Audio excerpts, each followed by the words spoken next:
Welcome back to Hardball. When the U.S. military announced a routine special operations training mission last March, they sent right-wing conspiracy theorists into a frenzy. It began when the U.S. military released this map showing the area of operations for the exercise in the southwest United States, labeling the state of Texas and other areas hostile territory. While the map depicts a fictional scenario, some Texans believed it foretold a military takeover of their state led by President Obama. At a public hearing in April, the military sent a spokesperson to Bastrop County in Texas to quell fears about the exercise. Here's what happened. First and foremost, we're truly invested in everybody's personal rights and their privacy. That's what we live for. We live to support the Constitution of the United States, and that's what everybody wants to live by. And that's what we're here to do. Would the court be offended if I told the colonel that I didn't believe a single word that he just said?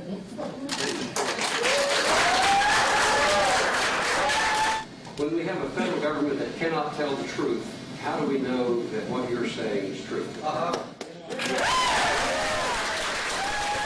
You may have issues with the administration. So be it.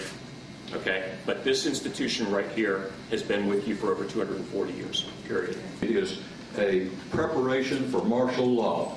That's because it is not a preparation for martial law, sir. That's what you say.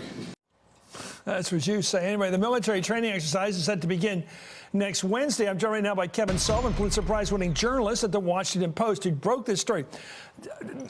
I guess I don't know where to begin. Is this Texas, or is this any part of the United States, or is this some Texas thing in the water where they think the U.S. government's coming down to not just to annex Texas, which has been done, but to take it over as a military operation? I don't know. I had emails from people in Tennessee today saying that they've had people there thinking the same thing. So, you know, you just don't know. We went to Texas to find out how we got to a point in this country where people so distrust the president that they could actually believe that he would send the United States military in to take them over.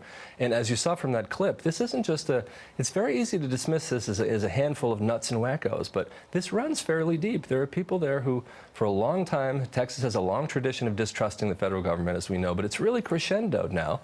And people think that he's actually capable of sending in the military to establish martial law. They think that he might even try to... So it's he. Well, it is in a lot of ways Barack Obama. Because they're saying that one of the things that he wants to do with this is to cancel the 2016 election and to end run the Constitution and give himself another term.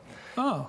You know, why only a term? Well, who knows? Maybe we'll get a lot more out of it. Anyway, you spoke, Kevin, you spoke to former mayor of Bastrop, Texas, Terry Orr, and here's what he said, quote, "The truth is this stems a fair amount from the fact that we have a black president. People think the government is just not on the side of the white guy." Yeah. Did they actually speak that language to you? Yes, he did. And I should say, in fairness to Mayor Orr, he was trying to, he doesn't believe this himself. He was explaining the situation there. But he said, yeah, I mean, people are upset that we have a black president. There's, kind of smoldering embers of racism in that part of the country anyway. And you throw in a recession, people are having a hard time getting jobs. And now you have a black president, and people there kept telling me, we have a guy who only cares about blacks and minorities and, as they say, illegal aliens. They're very concerned about Mexicans coming across the border. I understand that. But he doesn't care about the white guy. That's what they said. Well, back in May, Senator Ted Cruz, who we're going to have one this week, said the Pentagon assured him that the operation was, in fact, a training mission, but he appeared sympathetic to those who remain skeptical. I understand the concern that's been raised by a lot of citizens about Jade Helm. It's a question I'm getting a lot. And I think part of the reason is we have seen for 6 years a federal government disrespecting the liberty of the citizens.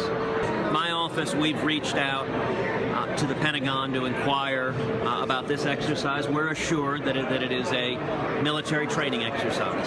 And I have no reason to doubt those assurances, but I understand the reason for concern and uncertainty, because when the federal government has not demonstrated itself to be trustworthy in this administration, the natural consequence is that many of the citizens don't trust what it's saying. Well, there's a lot of pandering in that, obviously. Why did Senator Cruz, who's a smart guy, why did he say, I checked with the Pentagon, they're not invading? First of all, if they were invading, they wouldn't say so. Right. And why did he have to go through the pander of saying, I took seriously your concern, so I called the Pentagon, and they said, this is not a push or an invasion of any kind. It's mindless. But do people believe that stuff from him? Well, I have no idea why he did it, but I will tell you. Why he did it. I will he did tell it you. pander. I will tell you that in Texas, people hear a dog whistle. They hear him kind of appealing to a constituency, trying to say the right thing, but just leaving the door open just wide enough so that people can think, see, Senator Cruz, he's Well, on we our got side Louis on this Gohmert one. down there. He's a birther and a couple birthers down there in that state. Well, there was another example, Governor Abbott. He has asked the State Guard, the Texas State Guard, to monitor this operation. So you're going to have Texas State Guard soldiers monitoring a U.S. military operation. And as Governor Abbott says, this is simply to make sure that everyone's property rights and every other kind of rights are protected. But again, it's the dog whistle issue. Some people hear that as one former Republican state senator said, pandering to idiots. Well said, whoever said that. Anyway, thank you, Kevin.